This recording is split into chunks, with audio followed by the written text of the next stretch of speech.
Doctor எனக்கு ligament surgery பண்ணி ஒரு 1 இயர் மேலே ஆச்சு. பட் பெயின் கண்டினியூ ஆகிட்டே இருக்குது. அது எதனாலன்னு சொல்லுங்கள். லிகமெண்ட் டேரில் வந்து 2 விஷயம் இருக்குது.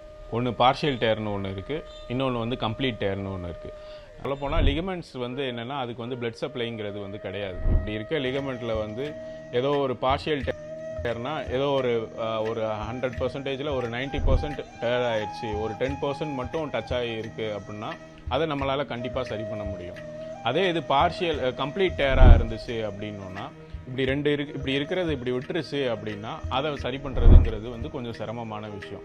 இதுக்கு நம்ம என்ன பண்ணுறோம் அப்படின்னு பார்த்தா, தைல தாரான்னு சொல்கிற வெளியே வந்து தைலமை வந்து எக்ஸ்டர்னலாக அப்ளை பண்ணுறது, இல்லை தாரானா அப்படியே மேலே ஊற்றுற மாதிரி பண்ணுறது, இந்த மாதிரி இது பண்ணுறோம். இது மட்டும் இல்லாமல் லேப்பம்னு சொல்கிற மேலே வந்து ஒரு பத்து போடுறது, இந்த மாதிரி விஷயங்கள் பண்ணுறோம். இது போக கொஞ்சம் உள் மருந்துகளும் சேர்த்து எடுக்கிற மாதிரி கொடுக்குறோம்.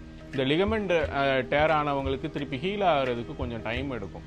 லிகமெண்ட் டேர் ஆனதுக்கப்புறம் அந்த ஒரு ரெக்கவரி டைம் வந்து கொடுக்கணும். அதுக்கு வந்து அந்த டைமில் வந்து நம்ம படி ஏறுறது அப்படிங்கிறது வந்து ஓவராக அந்த லிகமெண்ட்ஸ்க்கு வந்து ஸ்ட்ரெயின் ஆகும். இது வந்து ஒரு புண்ணு இருக்குது அப்படின்னா அதை திருப்பி நம்ம காயப்படுத்துகிற மாதிரி ஆகும். அந்த மாதிரி பண்ணாமல் இருக்கிறது ரொம்ப நல்லது. பிளெயின் சர்ஃபேஸில் நம்ம எவ்வளோ நாள் நடக்கலாம், அது பற்றி பிரச்சனை இல்லை.